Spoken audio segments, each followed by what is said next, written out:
Have you ever wondered what games you should keep or you should lose? Find out here at Purge Reviews. Have you ever wondered what games you should sell or you should use? Find out here at Purge Reviews. Find out on our top 10 list what games you cannot miss. Don't forget to subscribe to Purge Reviews.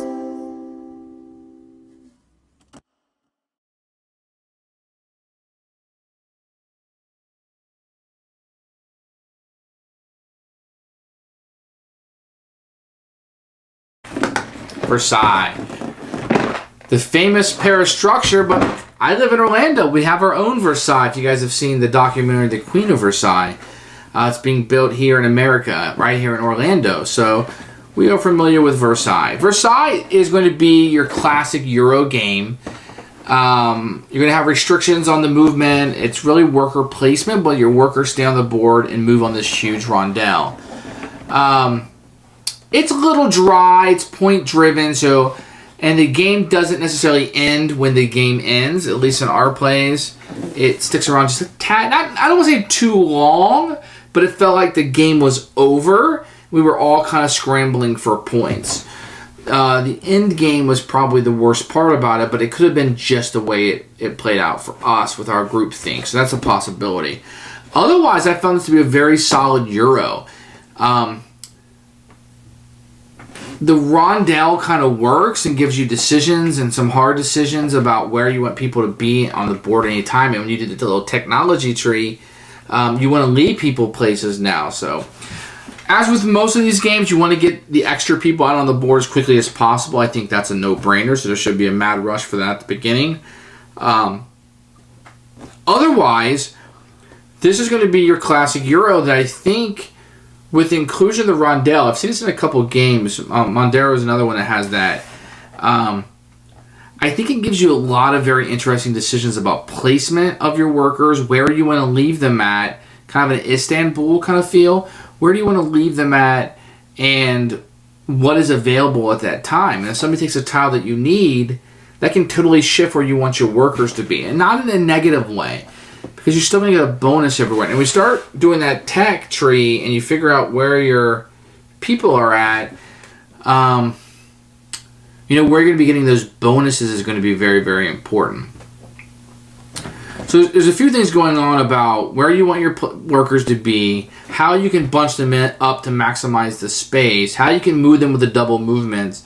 And there's 3 or 4 different ways to score. I wouldn't necessarily call it a point salad, because you're going to need everything you do isn't going to score, and you're going to need to do things to put yourself in scoring position. So, this game, I would probably say medium weight, medium to heavy.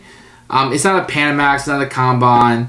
Once you kind of get it down, it's really not that difficult. So I'd probably say medium. It's not a Ticket to Ride, it's heavier than that. But I think this is a game that probably fell under the radar for some people, that I would probably recommend this game to go ahead and pick this up if you're into those dry Euro type things. Otherwise, the components are really good. A lot of wood in there. The tiles are thick. You're actually building Versailles in the middle of the board with tiles and cardboard. And that's really neat. It doesn't give you the three-dimensional feel of, say, the Pillars of the Earth, but you're laying it down in a Carcassonne type way with these tiles collectively as a group, and that's really neat. So Versailles, I'm going to recommend this if you're into dry Euros and you want to try something else out that probably missed under the radar is Versailles. So go ahead and give this one a turn. If it doesn't seem like something you'd like, or you're not really sure about it and your budget's tight, go ahead and try this one out before you buy it.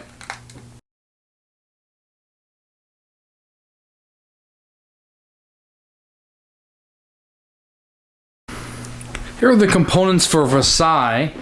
You get a box that tells you exactly what you're going to do, which oddly enough is very rare in board gaming. They're building Versailles, and they have their plans out here.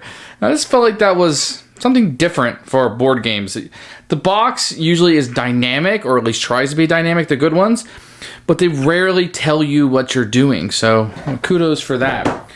Now, I have all mine stuck away in containers. These do not come with the game. This is just how my game is. You're going to get a little purple token that will be used, and an assortment of tiles These are pretty thick, as you can see, and very nice.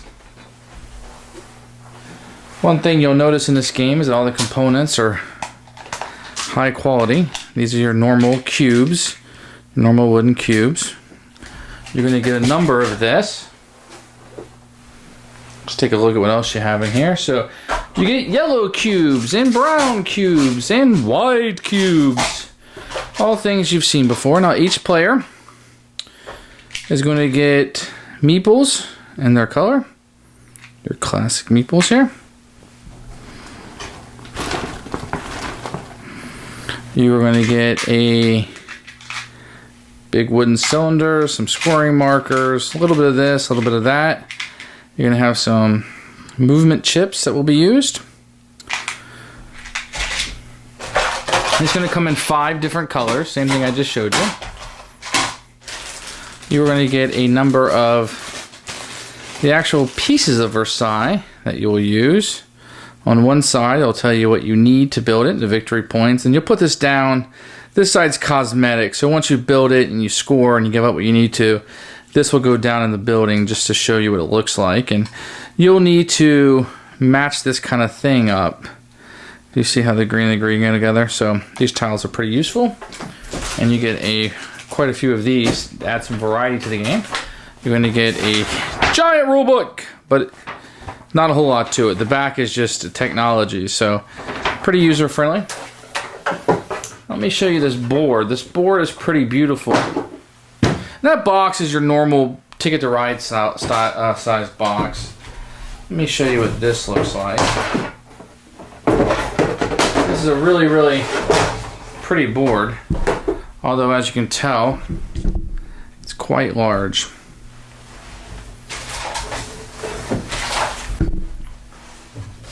So let me show you what you have here. As you can maybe tell, the artwork is very beautiful.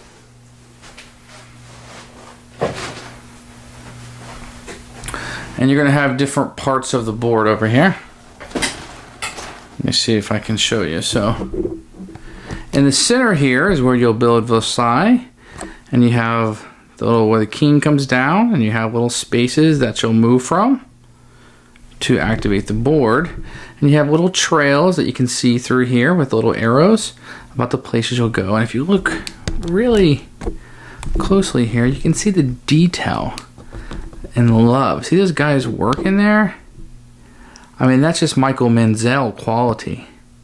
It's very cool on the board. So, and you have all the icons of what you're doing. Do you see the detail there? I want to make sure I kind of show that to you without you getting sick. See those guys just out there working? So it's a beautiful, beautiful board. I mean, fantastic job. And the components are all top notch. I mean, this is your classic Euro with cubes and whatnot. And I'm a little surprised that more people don't talk about this game in the Euro field. I found this game to be exciting but visually appealing, as you can tell. So these are the components of Versailles. Everything is top notch. I think you're going to like everything that's going on here.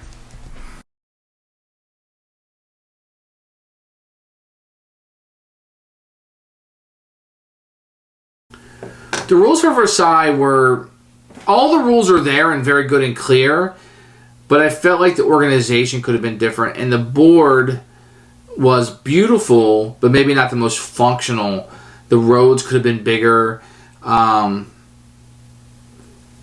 the rules do a fine job with what you have. It's just kind of hard. I think, if you're going to have a lumber mill, like putting the words lumber mill on the board would have been nice, and that could have been easier when they call it a lumber mill in the rule book to know what it's referring to. Otherwise, the rules are there, and if you play these sort of games, I don't think you're going to have any problem. I think for people new into gaming, if they try to sit down and read this rule book, they're going to have problems. I don't think you're going to pick it up as quickly. But if you play as many games that I have, or likely you, if you're watching this video, then I don't think you're going to have a big problem with it. But it is what it is, and I think this rule book is available online, so you can read in advance. But don't let me scare you off. The rule book isn't bad or anything like that. Just I set up the game, and I was able to play it, so I didn't have any problems.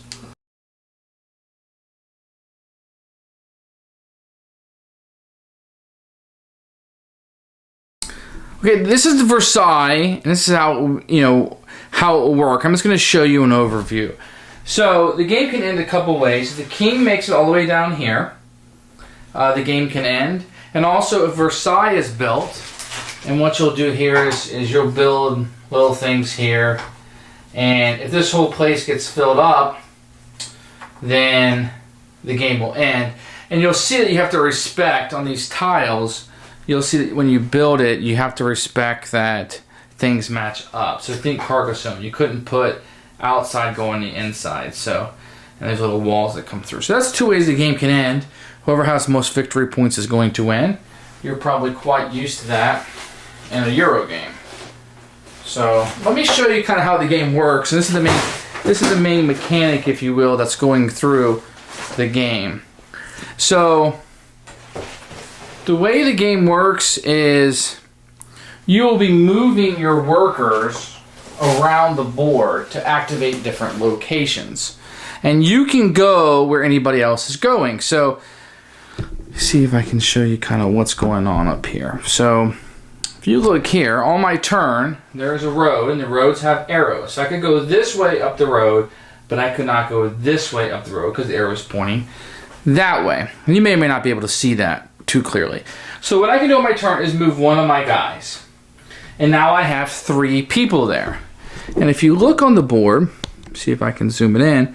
If I have 3 people there, when I activate, let me see if I can show you, I get 3 white cubes. So then I would just pick up 3 white cubes. And this would go, these 3 white cubes will become mine. Now, if I had activated 2 people, I would get 2 cubes, 1 would get 1. And each space is kind of like that. So for 1, I get none, 2, I get 1, and 3, I get 2. And then the other one you'll have that kind of works that same way is going to be the brown. So the board isn't sitting flat. So for 1, I get 1 brown, 2 people, I get 2, and 3.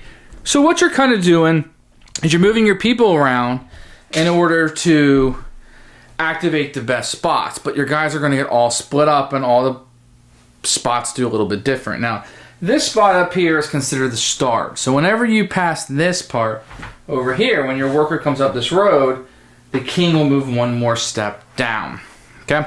So the 3 main resources are white, brown, and yellow. So those are the 3 main resources that you're going to be getting. Well, why do you want these? And that's because you'll also be moving up into this area. And the best thing about this area is you have choices to make. So if you put 1 guy there, you can buy 1 tile. If you put 2 guys there, you can, if you put 1 guy there, you can wipe out a tile. For 2 guys, you can wipe out 3, and 2, you can get your double movement back. And I'll explain that in a second. But what you're mainly going to be doing here is you're going to be buying these tiles. Let me kind of show you how they work, if you will.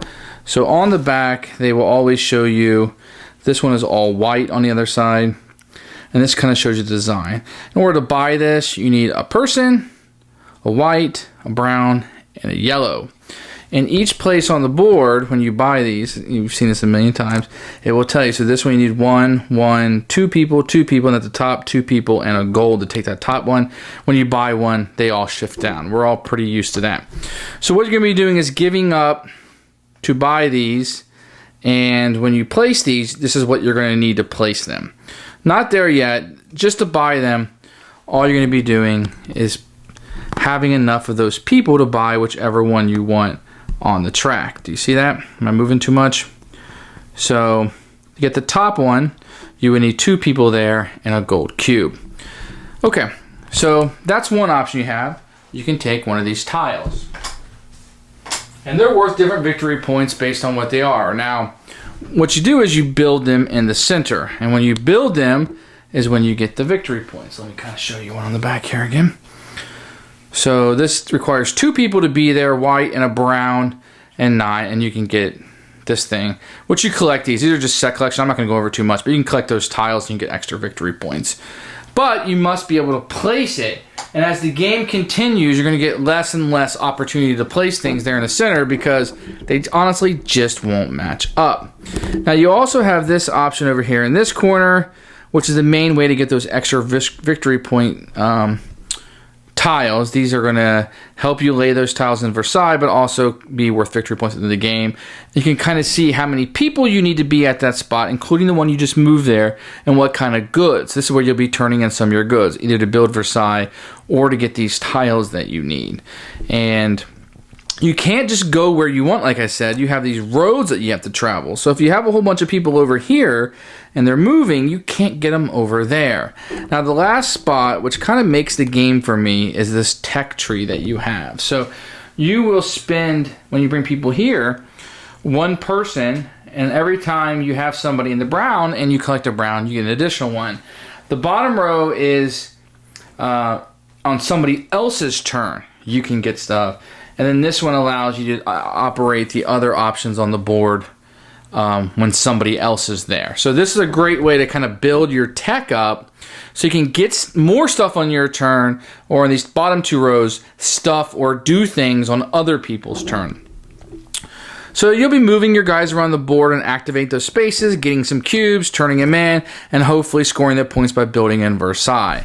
And the whole board is like a huge rondel. Now there's a shortcut. When you go here, you can either go down to where you get the icons or tiles, or you can come in the middle and build in Versailles.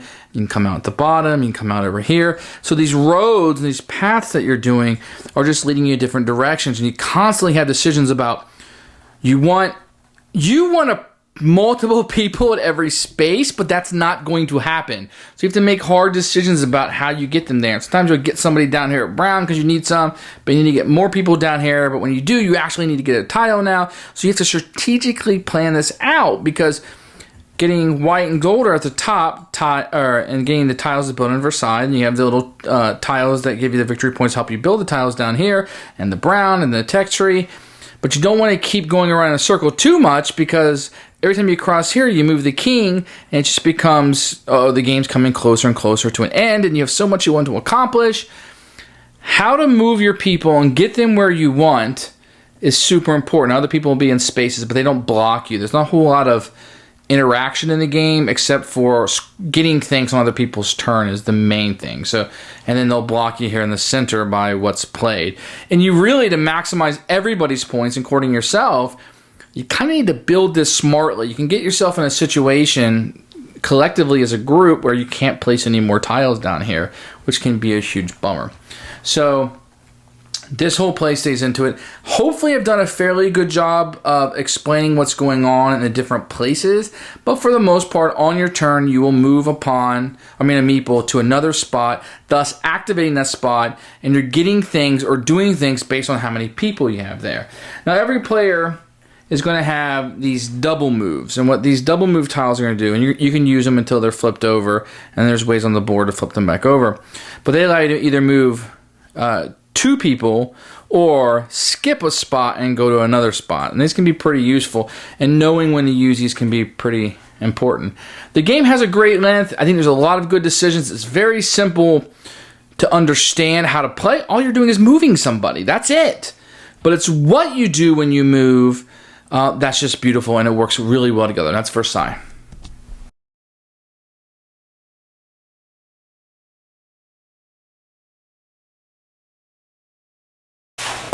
Who should buy this game? People looking for a medium weight Euro. Those of us that theme is kind of neat, but we're really worried about the gameplay. If you like rondel games, this is a huge rondel. It's disguised sort of as a worker placement type of thing and how the workers move, but it's really a rondel. It doesn't necessarily always go around a circle. Sometimes you can go through the corner and go around, and there's little roads that you can walk through. It doesn't really make a lot of sense thematically why you're walking through these roads and these extra people. They try to throw a theme on there, and I guess it's okay, but you're really scoring victory points. But those of us that like these kind of Euros, that doesn't bother us.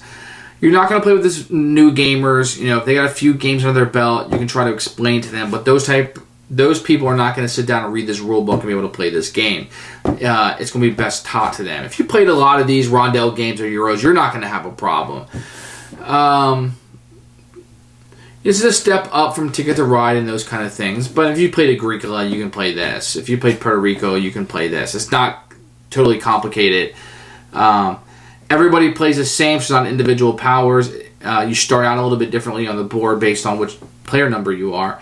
But I found Versailles to be a very good Euro game. I liked it. I like these type of games. It's the kind of game that kind of speaks to me, and it's what I'm going to keep in my collection. So I'm going to be a keeper on this one. I would recommend you, if this doesn't sound like something jumped off the paper and you just want to play, just try this one out. Seek this one out to play at a con or at a buddy's house, or if you can get it cheap enough, just buy it. I think it's about $20 right now on BGG, so that's not too bad. So Versailles, as a keeper for me, I think that you'll enjoy it, and I'll go ahead and recommend it to you.